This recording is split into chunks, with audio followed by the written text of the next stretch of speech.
நேரடியாக தாக்கியது.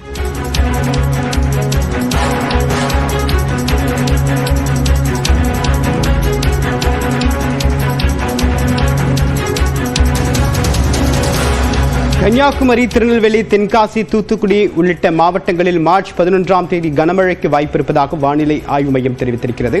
விவரங்களுடன் நம்முடைய சிறப்பு செய்தியாளர் லிபிகா, விவரம் என்ன? சிவப்பிரியன், தமிழகத்தில் கன்னியாகுமரி, திருநெல்வேலி, தென்காசி, தூத்துக்குடி, விருதுநகர் மற்றும் ராமநாதபுரம் ஆகிய 6 தென் மாவட்டங்கள்ல வருகின்ற 11ஆம் தேதி கனமழைக்கான வாய்ப்பு இருப்பதாக சென்னை வானிலை ஆய்வு மையம் தகவல் தெரிவித்திருக்கின்றது. குறிப்பாக 7ஆம் தேதி முதல் 8ஆம் தேதி வரை தமிழகத்து மற்றும் புதுவை, காரைக்கால் பகுதிகளில் வறண்ட வானிலை நிலவக்கூடும் எனவும் 10 மற்றும் 11 ஆகிய தேதிகளில் லேசானது முதல் மிதமான மழைக்கு வாய்ப்பு இருப்பதாக தெரிவிக்கப்பட்டிருக்கின்றது. குறிப்பாக 11ஆம் தேதியை பொறுத்தவரை தமிழகத்தில் 6 மாவட்டங்களுக்கு கனமழைக்கான எச்சரிக்கை என்பது கொடுக்கப்பட்டிருக்கின்றது.